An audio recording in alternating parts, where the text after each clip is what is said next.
Hey, just Paul with you. It's 4 minutes past noon. I am joined live in the studio by a trio of gentlemen here, beer enthusiasts one and all. We've got Rick White from Pints. Say something, Rick, so I know you're there. Hey, everybody. And Chad Hilgenberg from Seaquake. And Michael Glore. Now, I want to do this. You guys have like actual titles, right? Are you brew masters? Yeah, that's a bit of a strong word, but brewer is a better word. Brewer? Head brewer if you have to know the rank. But yeah, it's brewer's good. Brewer. People Okay. say master. And I'm definitely not a master. Yeah, what's your title?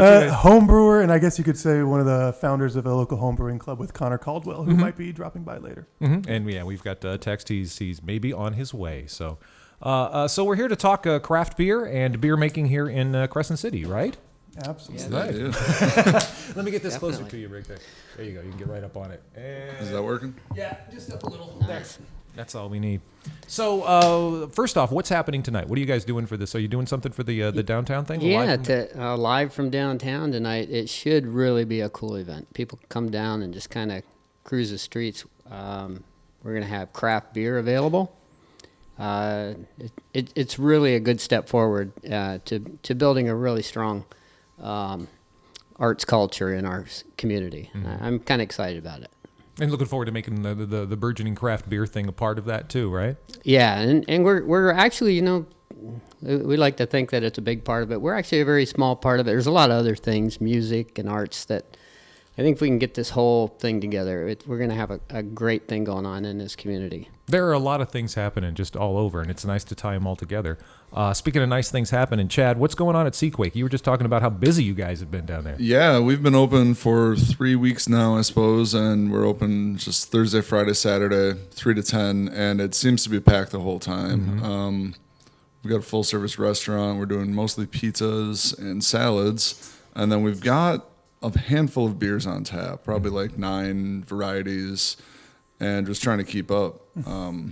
We're just trying to make as much as we can as quickly as possible. And I've just commissioned our 15-barrel brew house last week, so we've got now 2 brew houses, 12 tap lines, and plenty of enthusiastic people coming through the door from all over the world, locally and from far away, just enjoying the beer. So That's wonderful. That's something I've come across. I've had many people come in our doors and they say, we usually don't stop at Crescent City. Mm-hmm. We saw there's a brewery here. Oh, wow. Now there's breweries here.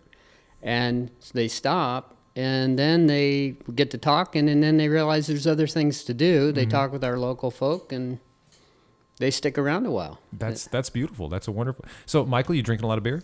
Absolutely. Do you get tourists? You get tourists coming to your house? Not so many tourists, but I get some local beer enthusiasts stopping by every now and then. I've invested in some larger homebrewing equipment over the years, and with this homebrew club that we've been developing, meeting a lot of new friends, trying a lot of new kinds of beer, and certainly with Chad and Rick in the area, it's.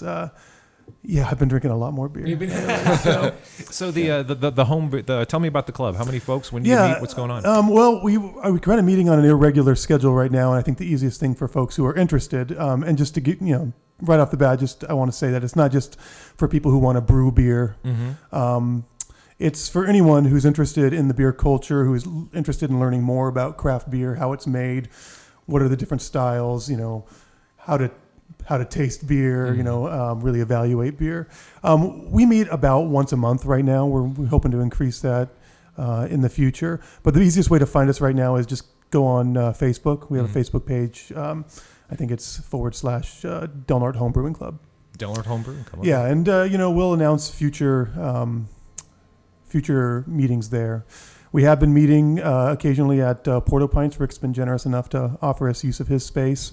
We do everything from have beer tasting games to tasting panels to learn how to, like I said, evaluate different styles. Mm-hmm. And we've actually brewed beers at some of these meetings. So It's a little bit of everything. And mostly, again, it's about learning about craft beer, learning to brew beer if you're so inclined, but also really just promoting this local culture of craft beer. And we've got Connor Caldwell walking through the door right Connor? now. Just in the nick of time. We're a microphone short here, so you guys will have to share. I think if you share with you. That's the best microphone to share on, actually, that one. So if you can get over there next to Michael, then. Always next to Michael. Always together. How you doing, Connor? So, Chad, the beers at Seaquake, are everything that's on the taps there, are you guys brewing all of that? Do you have outside Yes. beers coming in? That's Yeah, fun. no, I brewed all of the beer that we are selling right now, and everything that's for sale right now is brewed on a 2-barrel system. That we just, I don't know. It's funny because it took a long time, and the beer's almost gone. But no, we've got everything we made. Yeah, we've got a cider in house that we didn't make, and then we've got like some root beer. But all of the beer we're doing, and yeah, we're just gonna keep it going. Try to introduce new styles. Hopefully, right now we're just doing American ales, so we got a fair amount of IPA-based beers, some pale ales, stout, brown ales coming on tap here in the next week or so, a blonde ale, and then an amber ale, and I'm getting some Belgian yeast in next week, which should be fun, and we'll be making a Pilsner as soon as things kind of get going a With little Belgian more on yeast? the 15-barrel. No, I'll use like a Pilsner Oh, okay. yeast, but I'll make 2 barrels of the Belgian beer, and then I'm going to do like I don't know, hopefully just do 15 barrels of Pilsner right out of the Beautiful. gate. So a real Yeah. lager. So just for your listeners, a barrel is how many gallons? 31 American gallons, so So that's 2 standard kegs. It's a lot of beer. When he's talking about, Rick's talking about a 7-gallon system or barrel system or a 15-barrel system. Think how much beer they're producing in these breweries. So what? With 15 times, how many gallons? 30? 31. 31. So 15 times 30. Wow. And you're having a hard time keeping up? Exactly. Well, I only have 2 batches made off that system. I've got everything else is 2 barrels, so That's still like 62 gallons of beer, right? Yeah, yeah. How quickly do you run through 62 gallons of beer? And I know depends on the beer. I Yeah. mean, we usually A couple hours. I don't know. It depends on the beer. The blonde ale goes a lot faster, especially around here, where people aren't as familiar with craft beer and are learning more. It's a great sort of entry level beer, and it's refreshing and easy to drink. That will usually move about a barrel a week, and everything else is probably like a half barrel to 2/3 of a barrel a week. So, and that's with being open 3 days a week. What Wow. about agate ale for you, Rick? That's a crowd pleaser at your brewery. Yeah. How quickly do you go through that? A half barrel a day. A half barrel a day, really? 7 days a week. 7 days a week, 15 gallons of beer every day, 16.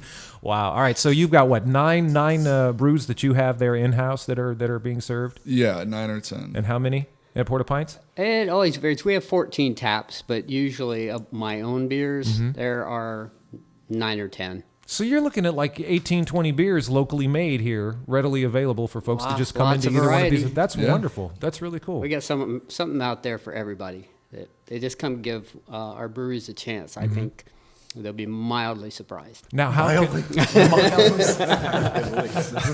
And think about where we were 2 years ago. I think Connor and I were always poking around the idea of how do we create a beer. does this grow out of the Ferment Del Norte thing? Yeah, I'd say somewhat. So we started the Ferment Del Norte Club some 4 years ago, maybe, as a club that was all about all different types of fermentation. And it eventually kind of whittled down, and the people who were most interested in continuing were really most interested in beer. So that kind of eventually coalesced as other people were dropping out or going on to different things.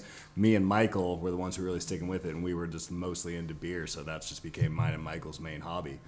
Yeah, and so that just became pretty much beer exclusive at that point. We were always entertaining the idea of opening a brewery, mostly because we had been, 10 plus years without a brewery in this town, and it just seems like such a no-brainer. Always thinking that as soon as somebody does open a brewery in town, it's going to explode. Yeah, It's just going to yeah. be so popular, and that's become so evident between these two guys here. All right. So Chad's pouring. What are you pouring here, Chad? This is a coastal pale ale. It's an American pale ale. Try to go for some more malty presence than a lot of the pales that you'll get on the West Coast out here. Oftentimes they'll be very hoppy, which is fun. But I personally like drinking beer that tastes like this. If I'm having a pale ale that has a little more malt to it, a little bit of bready character from the malts that I use, and still a nice hop presence. I put some dry hops in it to pull out some aroma and try to give it some flavor in that regard, using just American hops. And Yeah, shooting for balance and quality. Malt. You're from the Midwest. I am from the Midwest. That's right. Insider beer jokes. I love that. Well, wait till we try the next we beer. can You'll know, explain. Please explain that joke, Michael. Yeah, well, I think like I was saying on the West Coast, I think the beer scene here was really and still is very much hop focused, hop forward. We love our hoppy beers, and sometimes I think some brewers try to minimize the malt presence in the beer. You're always trying to balance. What's the balance between malt and hops, and that's usually what defines the character of a beer. And you find that in the United States, that's a regional sort of thing? Yeah, absolutely. I think there's a very general. It's sort of a style. It's like the main brewery I worked at in Minneapolis. Our flagship beer was a West Coast pale ale. So it was like the hoppiest beer you've ever had in your life. And I would serve it to my friends who are not beer. They would drink like PBR usually, but they drink the stuff I made. And their faces would just kind of curl up. And then all of a sudden, somehow, like by the magic of craft beer, everyone was buying it. Yeah. So it really is, it is a regionally based thing. But just as an aside, since you guys all have the knowledge, what's your opinion of PBR? I drink it. I tell you what. Isn't it owned by the Russians now or something, I think? It is a Russian owned. He lives here in the United States, but I tell you, on a really hot summer day, fill your glass with ice cubes and fill it with PBRs. Yeah. Really? Is I'd I'd say substitute if for you're in ice northern water. Wisconsin, you go-to put a beer. little salt in there. Dress it up a little bit. I think there's a place for almost any beer. out Yeah, and I there, think you that, know. I think the way we're talking, the way we always talk about beer, I think you often get maybe the reputation of being like a beer snob when you're talking about like all this stuff. But speaking for myself and these guys who I know pretty well, none of us are like, oh, I would never drink a PBR. Because it's the opposite. It's like, no, beer's great. And there's a time for PBR. It's just sometimes there's the time for it. Sometimes you want to drink fancier stuff. There is a saying, Paul. Everybody likes prime rib. Unless you're vegan, of course. Or vegetarian. Yeah. I'm just going to throw that out there. They will catch ourselves eating a hamburger. Yeah. At a McDonald's fast There you food go. hamburger. Yeah. I like that. I like the distinction between being a snob and knowing your stuff. Yeah. That seems to be Sure. Good way to put it. So American Pale Ale, just for reference sake, probably the quintessential example that we're used to commercially is that green bottle Sierra Nevada Pale Ale. That kind of maybe in some ways defined the style in a lot of ways. I think so. It's reading about other brewers as I was progressing in my career, kind of a lot of people say that the Sierra Nevada Pale Ale was like their first craft beer that launched them into a career of making beer. That was not the case for me, but I was amazed when I was learning about all these people that that's what happened. And it makes sense because it's readily available and it happened at a time when there was no presence anywhere else in the country. California, baby. Yeah, man. All right, so typically the paler things just across the board I don't like. And it's like and help me, I don't want to seem like the troglodyte I am when it comes to this and not knowing anything. But maybe it's the hoppy. So this is not a very hoppy beer. Is that what you were saying? That's what I was going for. It still has some bitterness to it and a little hop character, but I think maybe it's the hop character that I don't like. I mean, That's I think it's because this is good. This is How do really you like feel kind of about smooth. like a strong IPA? I do not like IPAs. So that's, hop is the major. you just flavor haven't there. found the right one, is what I would say. we've got a strong IPA we can try, but We can I think this is a hoppy beer, but for the style, I think it's not. Right. It's more balanced. I think American Pale Ale is in general kind of a hoppy beer. Correct me if I'm wrong, guys, but I think you're right. This is a nicely balanced beer Yeah. that you could drink a lot of. Yeah. And so, drinkability, I think that's That really kind of very hoppy beers can be a bit of a palate wrecker. Where if you drink a lot of them, I mean, it takes its toll on your on your yeah, you'll start tasting things that aren't there, and all of a sudden, it just gets weird. And I think what I've heard from people is like it's kind of like hot sauce. Like if you eat a lot of hot sauce, then you can't not eat hot sauce because that's how your palate is. That's Strange. like You really need hoppy that, beers. yeah. It's really hard going the other way because your palate is so kind of wrecked from all those. hops. And I can see you need over the top. like There's still a lot of flavor and aroma variability within like a hoppy beer realm. Yeah. I mean, you can have garlicky beers, oniony beers, and floral, citrus. Tropical, it's across the board, pine. But if you overdo it, then it's still just a really hoppy beer. Okay, so just basic beer 101. Let's run down the different kinds of beer. Wow, jeez. Starting, let's go light to dark. Well, how about okay? You could describe it in terms of ales and lagers, I guess. That's a good starting point. Okay. Lagers are much less known craft seems like the craft brewing industry, most people don't make that much lager. It takes about twice as long to ferment, and an ale will ferment around room temperature, and you can be more precise depending on what you want out of the ingredients. And a lager generally ferments in the low to mid 50s Fahrenheit. Yeah. So it'll and the yeasts ferment at different locations in the fermenter, and it just tastes longer. So it's when you're a startup brewery and you need to sell products, well, if you can sell twice as much ale, that's what you do.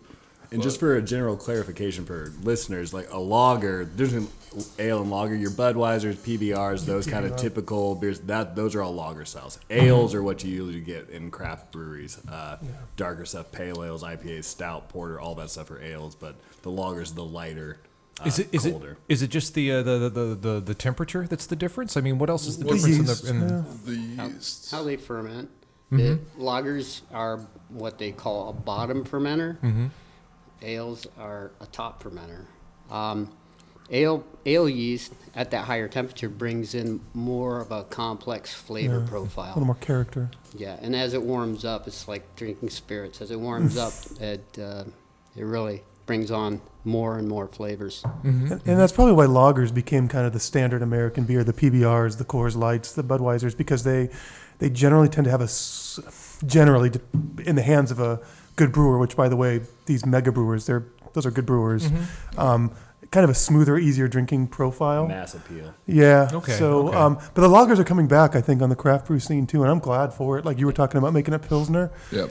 I actually have in a fermenter right now. Brewed it yesterday. It's a pilsner. It's the infamous Pecker's Knob Pilsner. Going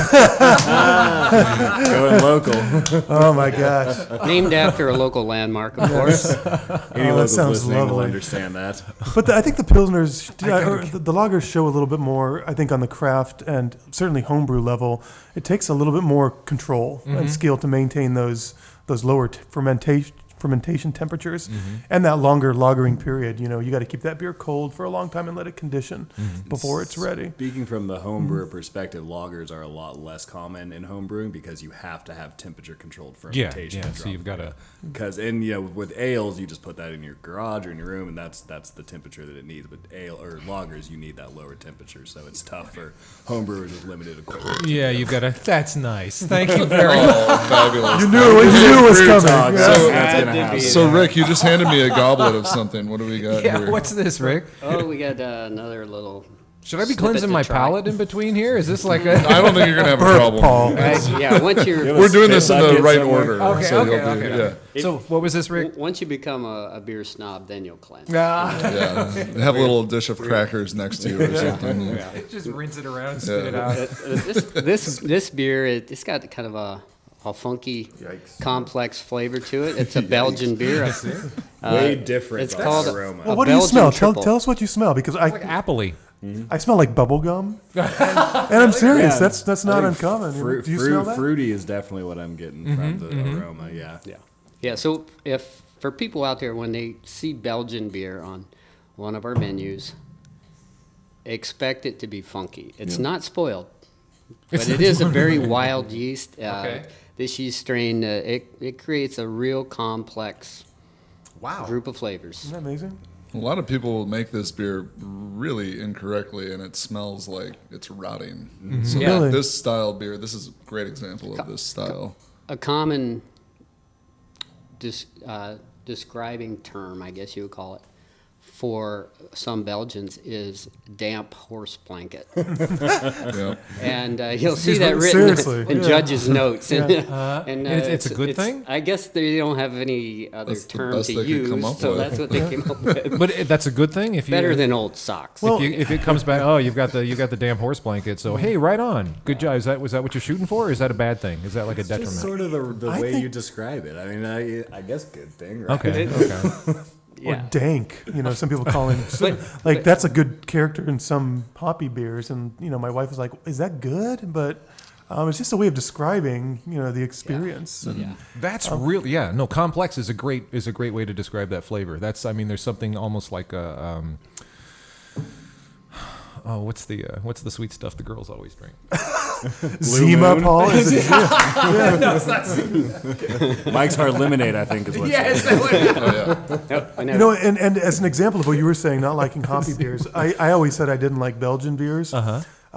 This one of Rick's is actually one I really like, and I really think it is finding the right beer, you know, in that style. Like, there's one out there. Yeah. These styles became great because they're good, and you know, for right now, I guess it's just my taste buds, or was, that I didn't appreciate the Belgians. I came around when I understood the style and the history and where it came from. But what I think is really amazing is both of these beers we've tried so far, and they're quite different. All the same general 4 ingredients, you know. Wow. Yeast, you know, malted barley, for the most part, water and hops. And There's actually they call it the German purity law. It goes back to older times in Germany. It was called a Reinheitsgebot. Reinheitsgebot. Yeah, so Yeah. that's So that German. was the kind of old law in Germany that says you can only use those 4 ingredients in your beer. If you use anything else, it's not beer. Wow. Okay, so then Rick, Luckily, what's we're Americans. So. that's all. Yeah. We didn't fight 2 world wars. Germans. Have the Germans tell or us so how. the Germans. Yeah. What's the difference then in the process that results in such a different, or the process and or the ingredients, those 4 ingredients, such a different taste between these two? With the Belgian beer, and you'll notice we used a little fancy glass. That's so you can really. It's kind of like with wine. Yeah, 'cause you can get your the choice. Yeah, aroma exactly. is part of it, and with this beer, that is part of it. But with most beers, like the lagers, I mean, it's all beer, but lagers, it's real cold temperatures, and as they come up, there's different temperatures for styles to get the flavor profile you want beer. You'll start this thing out a little controlled, but then you just let it take off. And you're hoping for a high, well, there's one, Saison is an end of the summer. You're hoping that thing hits like 80, Oh, yeah. where the lagers are down in the 50s. Wow. And so that's, when you get those high temperatures, it brings on phenolics and really complex flavors.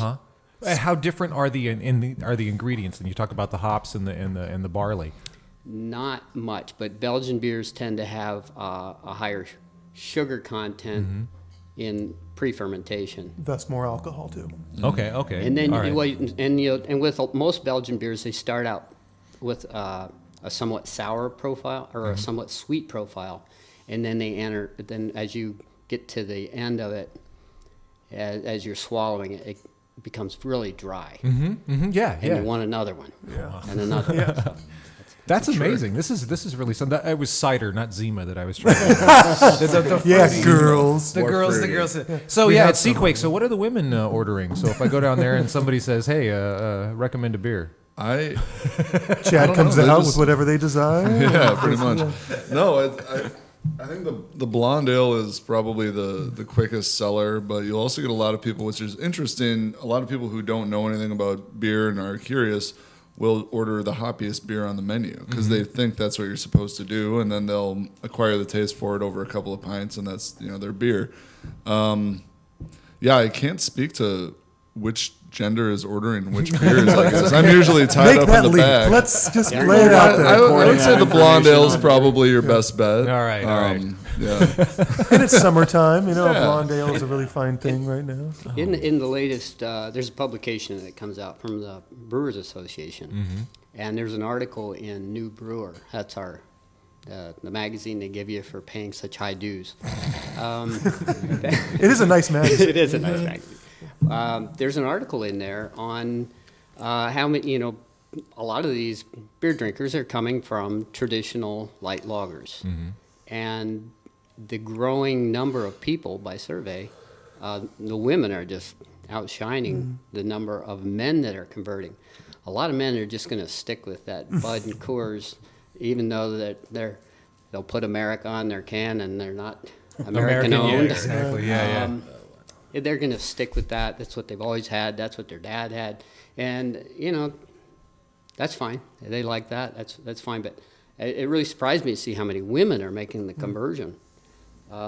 They're coming in. They're drinking like dark beers and things. They're really, Oh, know, yeah, I the dark did notice beers that are at those are Seaquake, popular yeah. amongst women as well. I'll be darned. And women are brewing. I mean, it's kind of too bad that there's five guys Yeah, talking yeah, about yeah. beer here when, I think women are a big part of the craft scene now, and that's improving as well. and We're seeing more. traditionally, the women did all the brewing. Really? In the old times, old Olden Europe, days, yeah. the women did the Really? brewing. Yeah. The men drank it. I mean, that's great. If you go to maybe it's pretty skewed male heavy around the homebrew scene around here in Del Norte, but in Arcata they do a Humboldt Homebrew Festival every year, and we've gone the last 4 or 5 years, I guess. And the scene there, very, very female heavy. Like Really cool. Made close to Neat. 50-50. There's a lot of women brewers. With fantastic And beers. Yeah, Really, absolutely. Some of my favorites are coming from the women. there. Wow, that's Yeah. cool. That's very cool. Is there a difficult beer? I mean, not to make, but something that is like, do you taste a beer and you go, okay, all right, I can appreciate this, but the everyday man won't be able to appreciate this beer. Yeah, that would probably be barley wine. Barley wine. I think we'll each say something different on this one, actually. I'm interested. So why barley wine? Yeah. Barley wine is so hard to make, and you're babying this thing, and it's up to like 3 years to make it. Wow. This isn't a mass-produced thing. You drink it in small amounts, and the complexity of it, you almost have to develop a taste for it. It's very residually sweet, dries out at the end. It's got all this raisiny thing going on. When you put it in the glass, it's got legs like a glass of wine, as opposed to what we call lace in a beer glass. If you really want to look for lace in your beer glass, but that one will not produce it. So now you did that But it has visually for you. legs. Explain what lace is. I'm not sure of the chemistry here, biology here, but basically what you're seeing is when you drink a glass of beer, what I like to see is, depending on the style, is I can almost see where each drink occurred because there's this, residual foam that you can see kind of lacing along the interior surface. What does of the that tell glass. you about the beer? It's good. That it has Yeah, that it has lacing. good heavy tension. It also indicates that you have clean glassware. Is that what it is? Yeah. No, it's true. a very It's important true. aspect. 'Cause I bet. Yeah. Yeah, that's a definite, and some just won't have it. Lighter beers, you're just not going to have. But you will notice if it's a hoppy beer, no matter what the mill bill is, if it's a lot of hops in there, it's going to have lace. It's gonna Is it wow. oil it's maybe or something? sticky, you know. Yeah. I don't know. Chad, you made a face when you mentioned barley wine. Oh, that face was like one night I was at Porto Pints and it was getting late and Rick brought out a bottle of barley wine. I was like, all right, it's great stuff. And you only see breweries make it once a year or so. But yeah, it is complex and it's very strong. It's not like something you want to have a few pints of. You want to have maybe one glass of it. Wow. Like over 10% usually. Oh, I mean, wow, and wow, it's okay. considerably higher. It's called barley. I mean, it is a beer, but they call it barley a wine, wine yeah. because it's so strong. Like it's Just because of the high- alcohol And it's content. often content. it's often aged for a while too, and so I think that's the labor that Rick is talking about too, or why they only make it once a year. Yeah. It takes a while to make a really. Ties up your tank In, space. in my homebrew days, I made one. It started out as about 15.5%. Before that, It started out as 50. I went through an icing, where basically you freeze it and you remove some water, and then I ended up with a barley wine at about 32%. Wait. So you ice it, and then what? You just check out the chunks of ice then, because you're taking out the water. Pretty Is that much. what you're You doing? pour That's it a great down idea, through, yeah. and you got to be real careful. It wants to oxidize. And what the cool thing about icing is, just after the icing process, you can dry hop it again. What's that? Dry hopping is when you, after fermentation, or at the end of fermentation, sometimes it's still fermenting some, you'll add hops to give it some fresh hop oils and fresh aromas of hops. Not bittering, but you get the fresh aromas and flavors. Just like a little goose at that point of the process, so that it revives flavors from little and things. to huge. From Yes, on the West Coast styles, you see a lot of that late hopping and dry hopping, like that adds that huge aroma that we associate with our hoppy beers on this coast.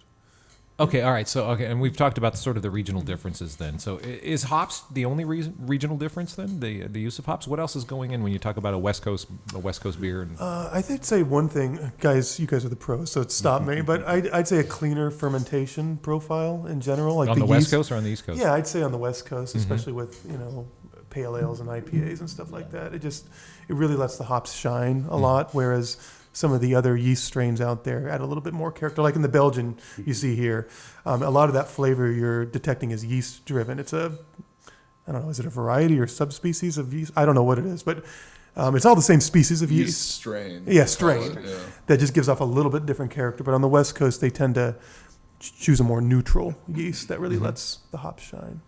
Tell me about the beers you guys make, the home beers. And how long did it take? I mean, did you brew your first batch and go, yep, nailed it? You know, how long did it take? A lot of people do say that. I mean, I remember the first batch I ever made was drinkable, but I was like 18. Underage. So anything's Well, drinkable. that's why I learned how to homebrew is because I couldn't buy it for myself. Is there a so I law just started to specifically make- says you have to be 21 to homebrew? No. There you go. Well, I don't know. I don't know. I don't think there is. I never looked into it, but I mean, what I knew Probably to was drink that it, there's a law. You didn't need to be 21 to buy the ingredients, so I thought, all right, I'll Okay. just make mine instead of buying it. Anyway, so that's how I got in. So the first one I made, I remember it being drinkable, but I think I didn't really know what I was doing at that point. So I love to try that first beer Got you buzzed. now. Yeah. And get the and see how it really tasted. But I mean, they make it pretty easy for home brewers. You can buy just extract kits, so you don't even have to really mess around with the grains themselves. And it's just like you follow a recipe, you add this thing at the right time, you add that thing at the right time. It's pretty easy to do. You're gonna make beer. You're gonna make something drinkable. that resembles beer. Yeah. And I think a lot of home brewers were saying that first batch when they drank it, they're like, "This is the best beer I've ever tasted," and maybe for some of them it is. But It's the fact that you made it yourself.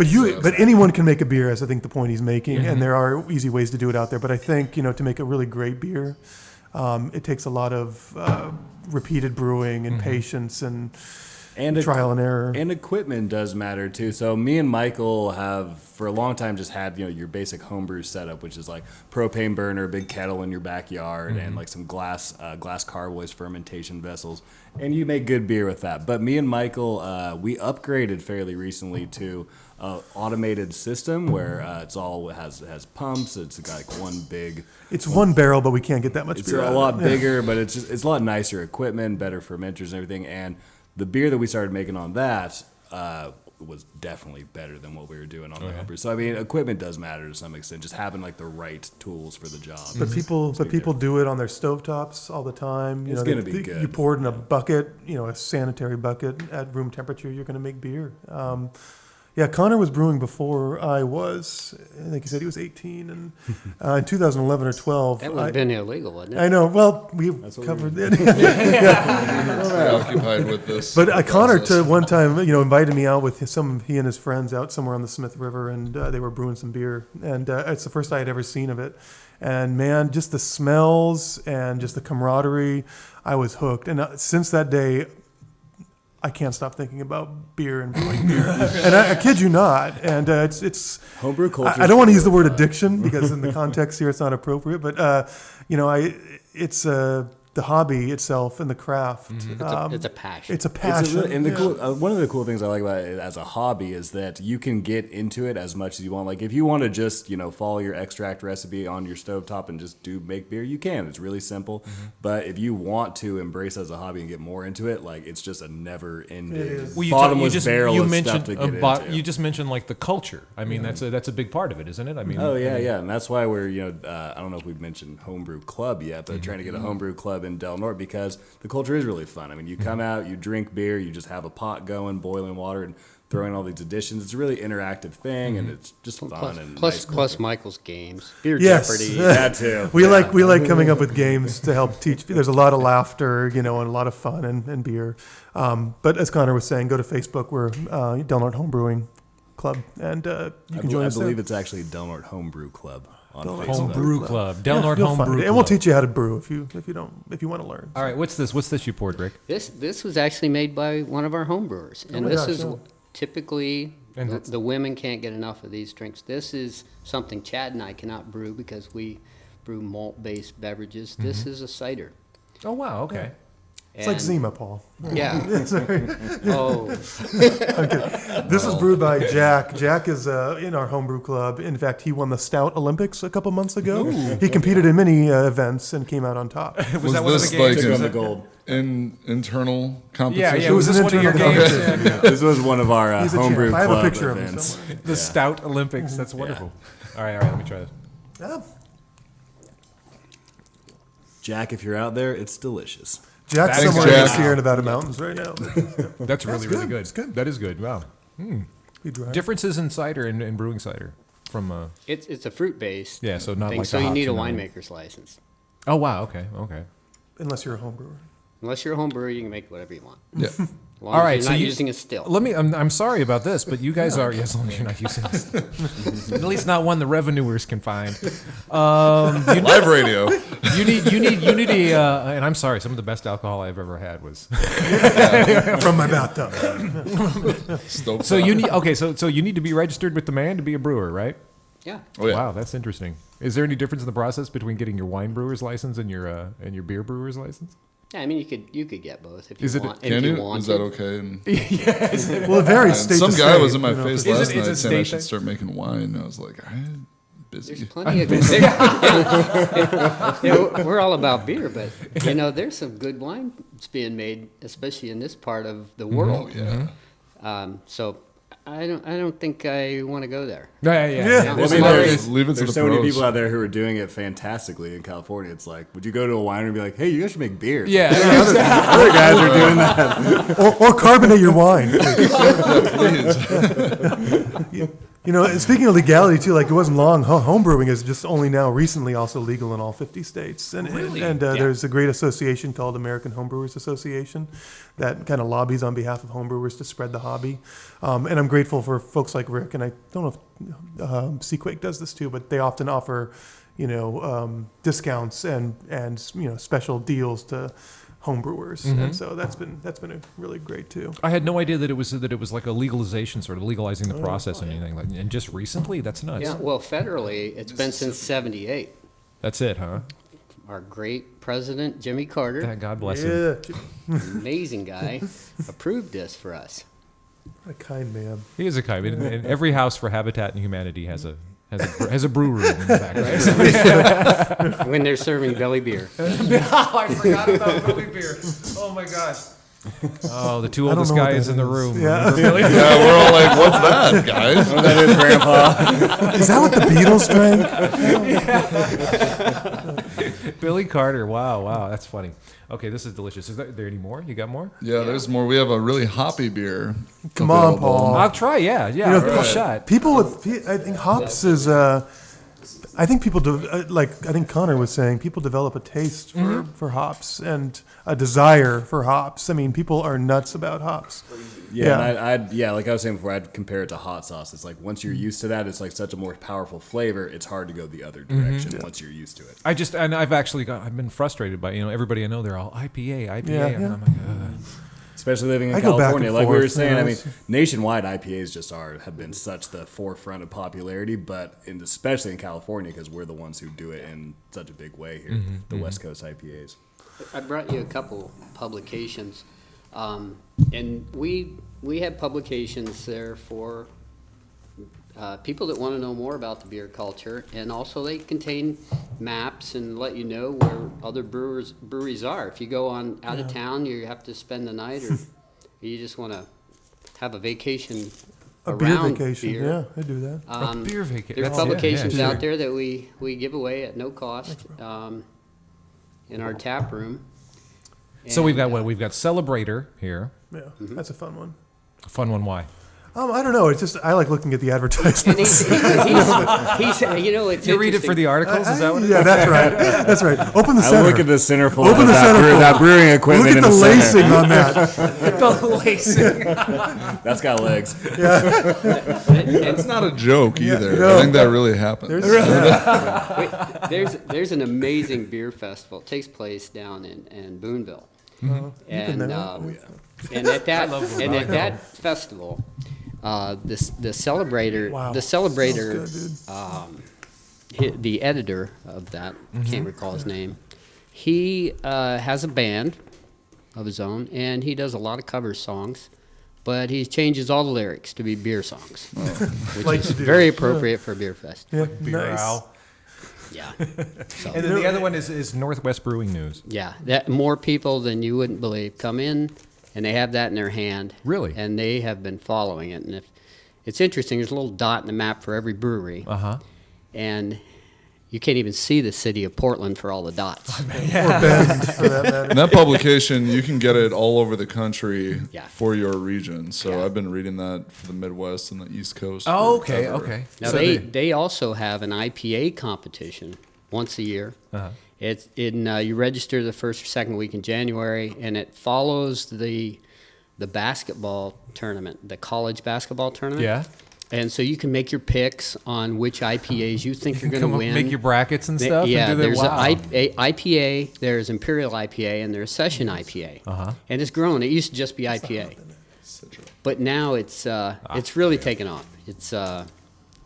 It's fun to see beers that you've heard of, and they're all gone in like the first round. Oh, wow. And all these tiny breweries, like us here in Crescent City, Uh-huh. nobody hears about them, and these little breweries are You're scoring making- the gold. You're making the Sweet 16. Making some Like good that. That's beer. wonderful. Yeah. And it's so cool how these guys, the professional brewers out there, support each other. They really do. It's one of the most unselfish businesses I've seen, yeah. where there really is a genuine interest, and it's good for their business, I think, too, to support each other Mm-hmm. and bring other breweries along, because they become these destinations. But also, it's just a culture of sharing, Mm-hmm. and I don't know why that is. Yeah, but it'd be great to yeah. hear. Yeah, these guys talk about it more because they are professional. This brewers, is- I think, this- but yeah. well, I was just gonna say that when me and Michael, we were doing some explorations into looking into opening a brewery and everything. So we went and talked to a lot of professionals and stuff, and I was just blown away by how much they are willing to give you information wise, just like tell you everything about their process. Here's our give you- recipe. Here's give how we you your do this. recipes, like everything you need. Like you would think, like potentially be a competition, but there's Yeah. none of that at all. It's like no, we will be fully open with each other. Rick, let's talk about that, because that was one thing when you started talking about and having Chad come in and join in and talking about craft beer and brewing in general. I thought, well, that's your competition. Wow, what are you doing? It is well. If you go They'll to fight you later. go to an art exhibit, you have all these artists there, and I think anytime you're in a genuine art like brewing, I consider it a genuine art. If you have other people out That is- there, yeah. they okay, I'm doing a lager, Chad's doing a lager, and then I'm following up with a IPL, India Pale Lager. I'm sure wow. Chad will probably he'll have something else creative. Yeah, You know? I And, want to do a Martin. Yeah, it just gets things rolling. It's like, man, he's doing that. I guess I'm not going to brew just 3 beers and try to get away with it. I'm going to Yeah, it keeps us on our toes, and it's a culture where you get a lot of people. When people go to multiple breweries, especially traveling folk, and you don't just go to town and you go to one brewery. And there are people who will be, people will only set foot in Rick's brewery or our brewery, and that's perfectly normal. But for the most part, it just brings more business. When I was living in Minneapolis, every time a new brewery would open, or announce an opening, every other brewery in town would see an uptick in sales in their tap room that weekend. Wow. Like it's just, That's awesome. and that's how it is across the entire country. And there will be people who get a little too competitive about things, and everyone just kind of receives that with a sour taste in the industry, because there aren't that many people who make beer for a living. So you need to be able to call people across the whole country and find out, like, well, I'm facing this situation. What would you do? And I guess in addition to that, there's no way to replicate a beer Yep. on a different system. Process, I can give anyone the recipe for any of our beers, and it will taste differently. And that's maybe it's better, maybe it's worse, but it's all based on your process. It's based on your own style and how you do things, because there's about 1 million steps involved for each batch of beer. Art, So like you said. and that likens it like an art. Yeah, that makes it like an art then. Well, Like- there's a beer that's it's well known amongst us beer geeks. It's called Pliny the Elder. It's brewed by Russian River. Uh-huh. And Santa Rosa, California. they will not only give that recipe away, they publish that recipe. Wow. It's not the recipe. It's the I brewer. really It's the brewer, think yeah. it's the brewer, the process, and not only the brewer, but how much each of us brewers will stand there and say, "I'm giving this beer some love." Yeah. and we develop something. We babysit that thing to the end through fermentation, tasting it like every day. And, Oh my gosh. Yeah. And it's So much tasting. yeah. Exhausting. You say like the bad Every new thing, brew Chad. house you commission, you have to drink all this fermenting beer, and you're just like, oh man. I have so much to do. I love yeast. About brewing, I mean, I'm sure it's to the nth degree with these guys, but even at the homebrew level, it's like your relationship to beer changes a lot. Where it's like you're not just like, oh, I'm gonna have a beer and drink it. I mean, you do that too, but just all the tasting. It's like it's not even like I'm drinking this to enjoy it. It's like I'm just trying to find what's going on in this batch. Yeah. Oh, what's more pronounced? What's not working? Thinking about it just really changes your mind on like the whole tasting and drinking process when it comes to beer. That's incredible. It's like a puzzle. You almost have to. It is a puzzle. Yeah, that's interesting. I really appreciate that, and likening it to an art, and then that leading to the justifications. You don't have to be selfish with your process. You can share it with other brewers because you're not going to be able to replicate what I do because you're not me and you're not doing it here where I'm doing it. So I think it's a beautiful thing. It is a beautiful thing. I was stricken when Rick was talking about wanting to create and make sure and inculcate this sort of a craft beer scene in Crescent City and how selfish you were about the whole unselfish you were about the whole thing. How you wanted to open it up.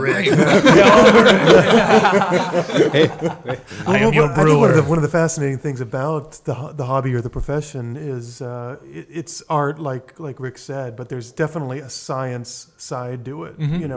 If you're serious about sanitation, and I know these guys are, thank God, and repeatability and consistency, you got to, or how to care for yeast, a living thing. Yeah, right. There's a science to it too. I admit I kind of tend towards that side, focusing on the details. Side? Yeah, like the repeatability and the science and the I'm sorry, the gear. I get focused on that and geek out on that, but. It's a great balance of both. Yeah, that's why Connor's a nice partner for me. Partners. Well, because that can be readily available to you, like right from the get go, right? The science, you can delve into that, you can do that. But the art is something that you need to develop and do. Yeah, absolutely, and that art's been being developed. That art's been going on for, I don't know, God, how many centuries? Since the beginning of mankind. Yeah, basically. I mean, it was bread and then beer, right? I think they probably brought the same thing. Yeah, they're just like, wow, I'm not hungry anymore, and I feel great. I love everybody. You guys are awesome. What was it? It was the pyramids were built with beer. I think I read that somewhere. They A lot of work beer done. through a Sounds good. straw back in those days. My moves are done with beer. So, what do you think of the double IPA? By the way, Well, this is a Citra IPA. It's not quite a double. It's a little strong, but it comes in around 7.4%. Very tasty. Very tasty. Yeah, I had plans for this afternoon, and they're rapidly going out the window. Well, now you can go to your local breweries and enjoy a few more pints to keep things going. there you go. Let's all just I'm just skip going to work follow for the this rest to of the day. end of whatever. Yeah, well, I have to go back and do some stuff, but Oh, no, you got to go back and work, right? Is that Well, I got a lot. but later on here at 4:00, we're gonna have some craft beer in the downtown. Yeah, what's yeah. happening? What's happening downtown here? We're gonna both Seaquake and Porta Pints will be downtown with a lot of other people. It's kind of an art walk going on. It's live from downtown. Beers Yeah. are. Where are you going to be? I'm not sure. I'm waiting for my directions when I get back later. This is the first Chad has heard about this. I heard about this the other day when Rick texted me. I was like, I don't know what. I think I looked up from wherever I was. I mean, it's live from downtown, so I think you guys can skate because you're kind of downtown, right? But he's the one who has to come in. Oh, yeah. We're definitely going to have beer there. We just don't know which representative will be. And I'll be there on now that I site. know there'll be beer there. And where's the there?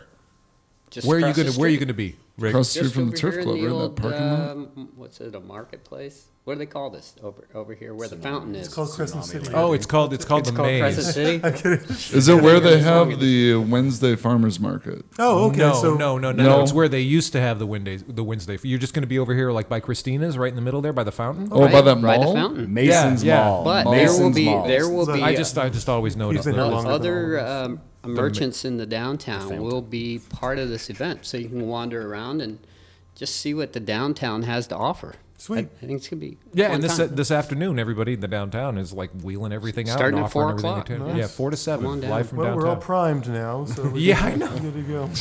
You could take a Sorry, nap. guys. You know, I'd say it feels like we're wrapping up. There was the one thing that I wanted to talk and hear from these guys. Maybe to you. Just like, where would you like to see kind of the beer culture and scene in Del Norte go in the next few years? Or what's not happening that you would like to see happening? Maybe the little plans of what Porta Pints and Seaquake Excellent, Connor. One huge thing, especially with the fair going on right now. Next year, I just think we need to have a homebrew competition. Yeah, you're right. That'd be good. I think it would go over well. I think there'd be, if we just say, hey, next year there's a homebrew competition, be ready for it, because it does take a lot of preparation and a lot of love in the in producing beers. We'll probably in the beginning just have maybe 10 categories where we'll clump some styles together, but I just think that we need to have that, and just so people know, there's a new law that came out in January. It allows breweries to have 4 events at their premises, as long as they only sell their own beers, 4 events a year. So you got to kind of watch the local brewery calendars, and we actually have one in October, comes between Oktoberfest and Halloween. And the name of that event is called Frankenstein. We'll have We'll have brats. We'll have brats, and I mean this isn't a And a guy named Frank. This does happen in other parts of the country, but we will have brats and hot dogs and that sort of thing, and then Nice. we'll also Frankenstein. raise the steins. Nice. We have another event, the 5th of December, which is our Mr. Krampus party. That's our release of our holiday ale. And I don't know if Chad's in the know on what they have for events, but they will be having these same kind of events. I don't think we have anything planned on premise right now. We're working towards a Labor Day weekend celebration across the road from the brewery in the park there. It's like a big barbecue. Oh, find your kickoff, park and- thing. Yeah, and so we want to make it a beer festival, and we'll see how many folks. I mean, summer fills up faster breweries, so our goal is to try to come up with a festival that every year breweries from around the state and the region descend on Crescent City. Sweet. And we can have a big party for a few days and just draw more attention to the beer culture here in town. Yeah, Wow. it's literally, breweries get so busy that if you want to have one next summer, now's the time yeah. to tell them, It's hey, we want to definitely- have this event next summer. Put it on your calendar, because it just fills up. It's crazy. That's awesome. That's We're really- grateful that Chad. I'm sure you came from a homebrew background. I assume of some No. sort. Oh well, okay. No, really. Well, No, I'm I- going to ignore you. No, I gotta ask. No. though. Oh, one well, of us. okay. I gotta ask. So Hell? professional brewer someplace? You? Yeah, I mean, you are now. but- I think I bought a homebrew kit because I was, I said, well, I have to 15 barrels. make, I have to make beer for a living. So what do I had to figure out how to get a job, because you go to a brewery and they'd be like, oh, you're not going to work here. It's like, all right. So I think I bought a homebrew kit, and I made a batch of brown ale extract. I was like, oh, that's fine. I don't know. Ready to go. And then I made, yeah. Your When friends will tell my you it's sister good no gave me matter this what. book, it was Papazian's, the homebrew book, and I read that part of that book, and was like, okay, that sounds good. Made that batch, and then I made another one. I just came up with a recipe for pale ale and dry hopped it, and was like, well, that tastes pretty good too. And then I was running around the breweries in the Minneapolis-St. Paul area, banging on doors and just bothering everybody, trying to get a job. Really great That's breweries what out it there. takes. by the way. It really And does. eventually, I got hired on as an assistant brewer at Great Waters Brewing Company in St. Paul, and had just an excellent mentor, and he taught me everything I needed to know to make beer at that location. Then he left, and I was the head brewer all of a sudden, and then I just All then of my- a sudden. yeah. What? And then I had an apprentice, and I had to teach him how to make beer, and that's a whole thing. Do you get like And a then- crown or something? Like, No, you don't get a crown. You get a shovel and a mop, a shovel and a squeegee. and some Carhartts. Yeah. And then what happened? Oh, my friends opened this other production facility, a brewery in Minneapolis, and I got hired on there, and that's when really I solidified a lot of my skills and was able to take it on the road. And then, I found my way out here just looking for work. So Rick, I never asked you this. Did you start as a home brewer? I did. And then I had an opportunity, because I was doing so much work in Vegas. I got introduced to their brewmaster there at Big Dogs, Dave Otto, and I was going to go to the World Brewing Academy, and he said, you know what, I can teach you everything you need to know. You don't spend that everyone money. told me don't go to school. Really, So if you don't Oh, go to that's cool. school, it's referred to as classically trained. Oh, okay, all right. As opposed to what? Academically trained? Yeah, What's on, the other? on the job training. I Yeah. have no idea what's coming through the door. And so that That's a good sign. That is a good sign. That's but okay. yeah, and then I went that route, kind of going into the industry without being paid for a long time. Then actually I started at Porta Pints with no pay. Yeah, yeah. Come to Oh, think full of it. circle. Sunrise. Very familiar, very nice. Comforting. And welcome to K-Fug. That's how we I love you, Paul. Well, gentlemen, it's actually 1 minute to 1, and I've got to get out of the way. The next guy should be making his way in, Sean Waddell. So anything you'd like to wrap up with? What's going on this weekend? Let's start with Seaquake. About the same as always. We're going to be open the next 2 nights, 3 to 10 at 400 Front Street here in beautiful Crescent City. And we'll be just offering, the same beers we've had on. Unfortunately, the brown ale will not be available till next weekend. So those of you who only drink that beer, I suggest you come in anyway and try something Beer else. is ready when the beer says it's ready. That's right. You cannot do and not. we rush can it. shoulder the blame, but it's really not our fault. No, nothing specific going on. We'll be open. Just come on down, have a good time. Rick, what about Porta Pints? Well, we're live from downtown tonight, and then tomorrow we have some music going on. If people want to come in and enjoy a little music, we got Bob playing sounds good. guitar. He's just Who, what, really Bob- good. Bob and Tiernan? Bob and Al's Yes, guitar yes. duet. They're very good. Yeah. He's very talented. Huh? Is that Bob Tiernan? It's Bob Yeah. Tiernan, yeah. Oh, yeah. what Yeah. time does the music Dude kick is a off? guitar god. 7 o'clock. Sweet. And that's happening tomorrow night. Yeah, so after the fair tomorrow, people swing on by. All right. And then the Homebrew Club. Yeah, what do we got going this I would week? just say, Connor and I might brew. We'll let you know. Check out the Facebook page.